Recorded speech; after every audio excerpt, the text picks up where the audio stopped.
გამარჯობა ბავშვებო. ეკეთილი იყოს თქვენი მობრძანება. ცოტ ფიარულ სამყაროში. ბეგო და ბეგი.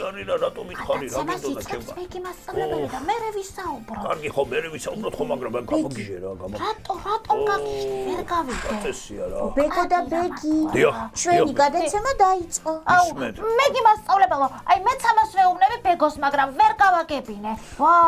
და რა მოხდა, რაზე კამათობდით? უთხრა მეგი მასწავლებელს, უთხრა.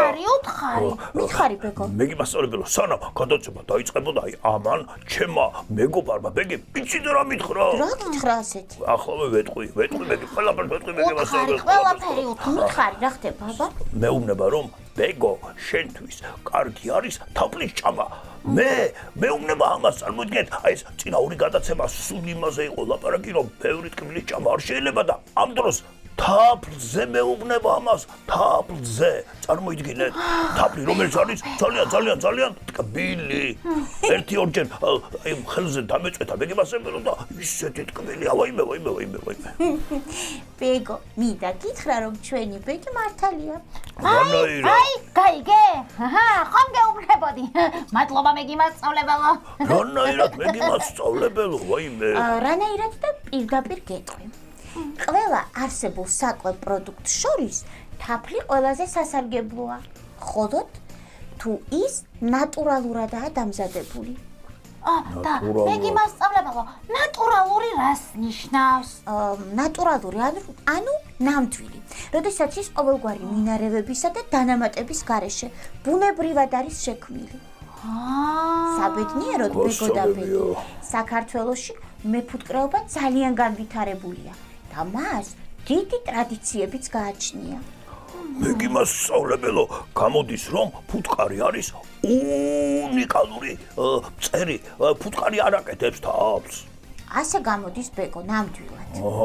გასაგებია მეგი მასწავლებელო, მაგრამ იცით რა?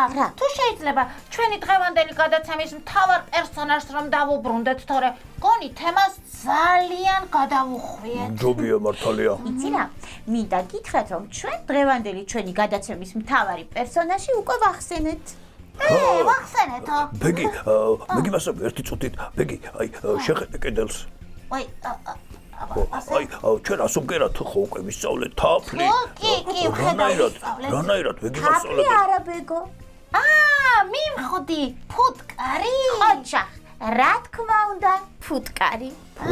აბა, ჩახედეთ პლანშეტს. ჩახედე? ბეგო, ნახე, გამოჩნდა ფუტკარი და დაბლა სიტყვაც წერია ფუტკარი. ანუ ჩვენ დღეს უნდა ვისწავლოთ ასობგერა ფ. ოჩა, ბეგი, დააკვირდი ასობგერა ფუტკარს როგორ გავს, ნახე, ძალიან გავს. და კიდევ ერთი წუთი დამაცადეთ ფ. რაო, ბეგო, არ მოგწონს? ბეგი, იცი რას გეტყვი? ამ არაჩვეულებრივი მწერის პირველი სახელის პირველი ასო არის ფ, ასე რომ არის შესანიშნავი ასობგერა, თანხმოვანი ფ. კარგი ბეგო და ბეგი. აბა მითხარით, რა იცით ფუტკრების შესახებ? მეგი მასწავლებელო, მე ფუტკრებზე დიდი ცოდნით ნამდვილად ვერ გამოვირჩევი. ამიტომაც აი დაუწყე კამათი ბეგის. ჯობია ბეგი თავად ისაუბროს. მიდი ბეგი, მიდი. ბეგო, ოჩახ გულახდილობისათვის. გულახდილობისათვის? რატომ? ნამდვილად ყოჩა. რატომ ბეგო და შენ აღიარე და არ დაიწყე საუბარი იმაზე, რაშიც საკმარისი გამოცდილება და ცოდნა არ გქონდა? გასაგებია. მინდა გითხრა რომ დღეს ამას ბევრი ვერ ახერხებს. გასაგებია მეგი მასწავლებელო. და მეგი მასწავლებელო, შეიძლება მე ვთქვა რაც ვიცი ფუტკრების შესახებ? რა თქმა უნდა ბეგი, ყურადღებით გისმენთ, აბა დაიწყე. კარგი. ფუტკარი მცენარის ყვავილებისგან აგროვებს ნექტარს, რომლისგანაც თაფლს ამზადებს. ოჩახ? ასევე ვიცი რომ ფუტკრები ცხოვრობენ სკებში. მართალია? კიდე ვიცი რა ვიცი ბეგო? აბა? ფუტკრებმა კბენა იციან, მაგრამ ყოღოებისგან განსხვავებით ისინი ამას თავდაცვის მიზნით აკეთებენ. ნამდვილად ასეა. მინდა დავამატო. გასაგებია. ფუტკრის კბენა ნიშნავს იმას, რომ მას თავისი ნესტარის საშუალებით მოწინააღმდეგის ორგანიზმში შხამი შეჰყავს. ნესტარის? დიახ, ნესტარის. აუ, თავი მაქვს სახელი, ნესტარი. ოღონდ, როგორც წესი, ამის შემდეგ თავად ფუტკარი კვდება ხოლმე. აი, საცოდავო ფუტკარო. დიახ, ასია. ბეგო და ბეგი, გინდათ ფუტკრებზე უფრო მეტი გავიგოთ? რა თქმა უნდა, მე კი მასწავლებელო. რა თქმა უნდა. დიდი სიამოვნებით გისმენთ კი ისმენთ. ძალიან კარგი. მაშინ პირველ რიგში გეტყვით იმას, რომ თაფლის გარდა ფუტკარი სხვა უნიკალურ პროდუქტებსაც გვაძლევს, რა საინტერესოა. რომელსაც შემდეგ მედიცინაში იყენებენ. აჰა.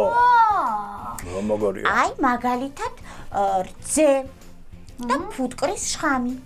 გასაგებია. კიდევ ფუტკრები გამოიმუშავებენ ცვილს, რისგანაც სანთელი მზადდება. აუ, ეს რა უნიკალური მწერი ყოფილა. ბეგო, მე ეს ყველაფერი არ ვიცოდი. მე გიმასწავლებელო რაღაც მინდა გკითხოთ რა. ბეგი მახსენა რომ ესე იგი ფუტკრები ცხოვრობენ სკაში. დიახ, ეს ყოველთვის ასე იყო. ბეგო, ყოჩა, ძალიან კარგი კითხვა დამისვი. სკების გამოყენება ადამიანებმა დაახლოებით 200 წლის წინ დაიწყეს. 200 წლის წინ. თუმცა თაფლის მოპოვება უხსოვარი დროიდან არსებობდა. ბეგი, გესმის 200 და უხსოვარი რა მოვია? და უხსოვარი. დიდი განსხვავება უხსოვარი და 200. აი, წარმოიდგინეთ, ადრე ფუტკრები თაფლს მაღალი ხის ფუღუროებში ან სულაც გამოქვაბულებში ამზადებდნენ ხოლმე. აჰა. ასეთ თაფლს ველური თაფლი ეწოდებოდა. ველური თაფლი. და მისი მოპოვება ძალიან რთული იყო. გასაგებია. ძალიან საინტერესოა. ნამდვილად. აი, მას შემდეგ, რაც ადამიანებმა სკების გამოყენება დაიწყეს, ფუტკარი მოიშინაურეს და ამის შემდეგ თაფლის მოპოვების პროცესიც გაცილებით მარტივი და ხელმისაწვდომი გახდა. მაგრამ ფუტკრის მთავარი ფუნქცია დამტვერვაა. აუ, მე გიმასწავლებელო, აი, ამდენი კარგი თვისება გქონია ფუტკარს და აი თურმე როგორ იმაშვებია ხო, სვრიან, გვერს ყრიან, აბა რა არის ახლა ეს რა? ამტყრიანებენ არა, ბეგო და ბეგი. ფუტკრები არაფერს არ სვრიან, არა ბიძურებენ. აბა რა არის? უბრალოდ ნექტარის მოპოვების დროს ისინი ერთი ყვავილიდან იღებენ მტვერს და სხვა ყვავილებზე გადააქვთ. გასაგებია. ამით ისინი მცენარეების ყვავილების გამრავლებას უწყობენ ხელს. გასაგებია? ესე იგი, იდეალური მწერი ყოფილა, რამდენი კარგი თვისებები აქვს. აი, ამ პროცესს ქვია სწორედ დამტვერვა. დამტვერვა, აუ, ბეგი, დავიმახსოვროთ რა, დამტვერვა. დამტვერვა. გასაგებია. ეს გავიგეთ, ბეგი მასწავლებელო. ახლა მაინტერესებს, ფუტკრები რამდენ ხანს ცოცხლობენ? ბეგი, ეს დამოკიდებულია იმაზე, თუ ფუტკრების ოჯახში ისინი რა ფუნქციას ასრულებენ. რა ფუნქციას ასრულებენ? ანუ შესაძლოა მათ რამოდენიმე კვირიდან 5 ან სულაც 6 წლამდეც კი იცოცხლონ. რა წესია? მე გიმასწავლებელო, ესე იგი გამოდის რომ ზოგიერთი აი ფუტკრების ოჯახში ცოცხლობს რამდენიმე კვირა და ზოგი კიდე 5-6 წელს კი ხო? მართლა ასე გამოდის. მოდი უფრო დაწვრილებით კი ამბობ. კი, გითხარით. ფუტკრების ოჯახში არის დედა ფუტკარი. დედა ფუტკარი. რომელსაც დედოფალსაც ეძახიან. დედოფალი. აი, სწორედ ეს ფუტკარი არის ზომით ყველა სხვა ფუტკარზე დიდი. გასაგებია. მან კვერცხები უნდა გამოჩეკოს. კვერცხები. დიახ, საიდანაც ათასობით ახალი პატარა ფუტკარი იბადება. საინტერესოა. აი, ეს დედა ფუტკრები ცხოვრობენ სკაში ყველაზე დიდხანს, 5 ან შესაძლოა 6 წელიც. გასაგებია.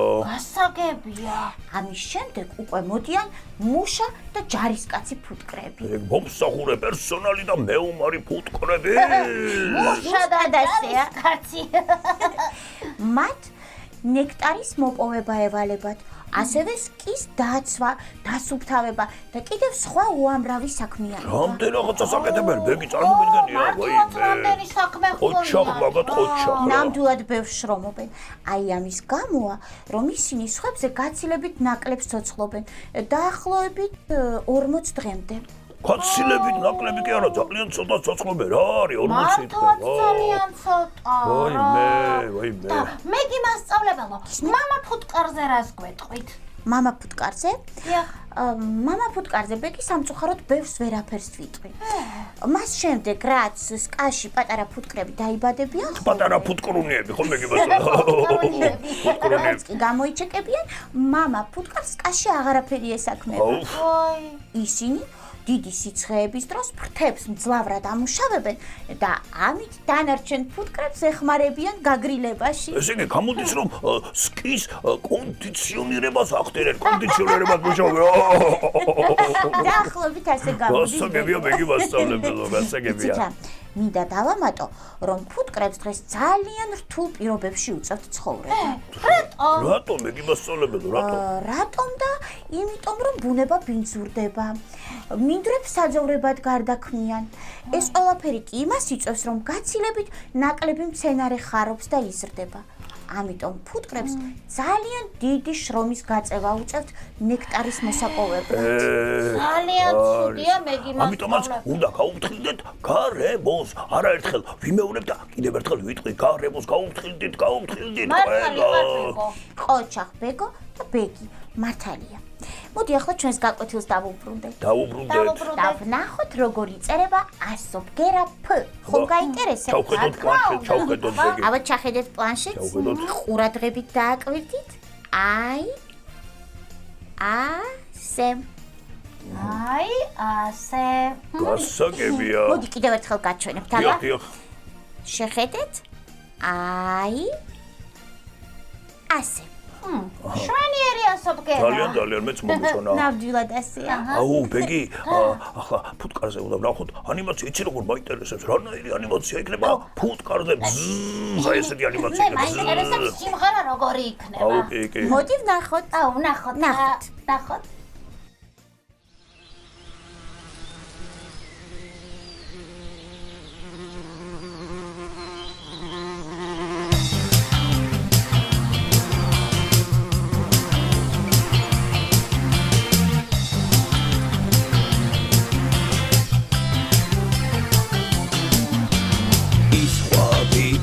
არის ხშირის სტუმარი და ნექტარისგან თავს გიმზადებს ფუტკარი არ მიეკარო რომანტიკ ვინოს ხელს შეუშვი უნდა იფრინოს ფუტკარი და ფრინავს ფუტკარი ფუტკარი და ფრინავს ფუტკარი ფუტკარი და ფრინავს ფუტკარი ფუტკარი და ფრინავს ფუტკარი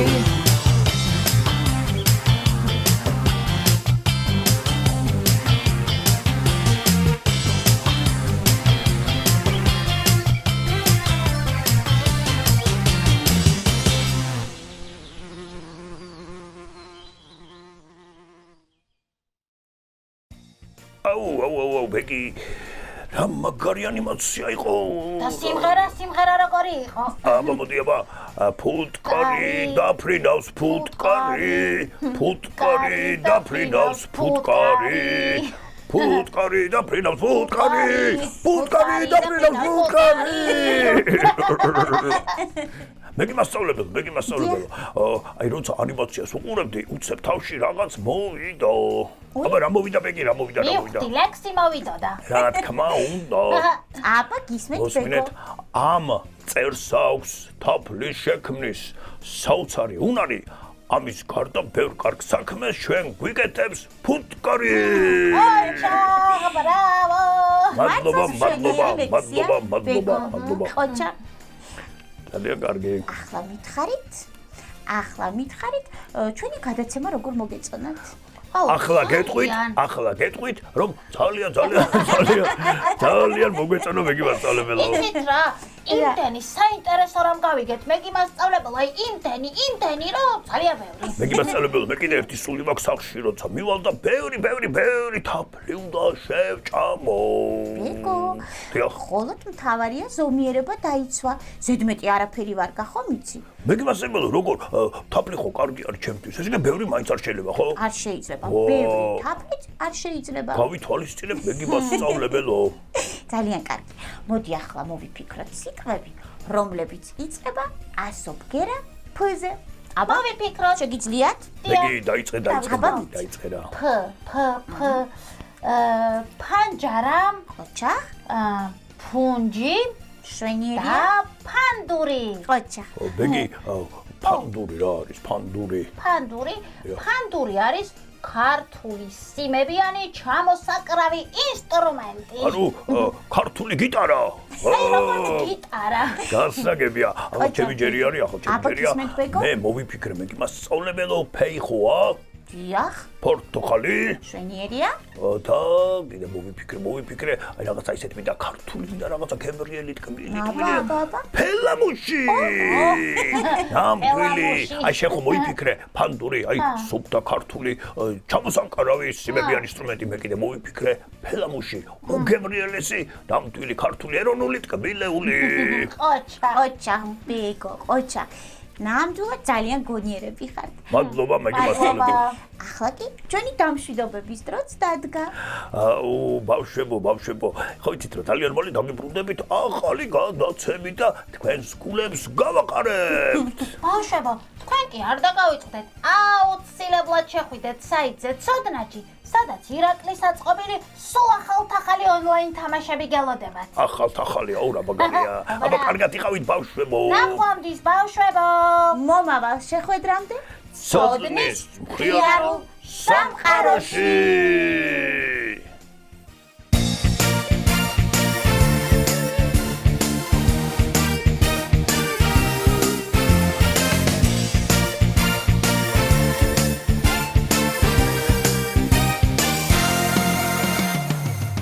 გვინდა ვიცოდეთ ბევრი რომ გადავცუროთ სხვა ჩვენ ვართ ბეკო და ბეგი წინ გველოდება გზა. მაგარია გზა გველოდება. როგორ ამოდის მთვარე და სადეშვება მზე. სადეშვება, როცა იძინებს ღამე მაშინ იღვიძებს დღე. სიმღერით ჩვენ აქ ვისწავლით სიმღერით. მერე უნდა გავაფერადოთ. ორას გავაფერადოთ. მაგარია. თქვენთვის აქ იმდენი საჩუქარი გვაქვს. ცოდნის მხიარული სამყარო. რისთვის დაცურავს თევზი ზამთარში რატომ თოვს? რატომ თავს? ყრუბელი არის ზევი ჩვენგან ძალიან შორს. ვაი, ამაღლა არის მართლა ეს ყრუბელი. კურდღელს აშინებს მგელი. ვაი, ზებრას ოლები აქვს. მიწაზე ცოცავს გველი და ამოძრავებს თავს. თამაშებს ნახავს ვინც ღილაკს და აჭერს. ანიმაციებით გაგვართობს. მაგარი ანიმაციებს ნახავთ. თქვენთვის აქ იმდენი საჩუქარი გვაქვს. ცოდნის მხიარული სამყარო.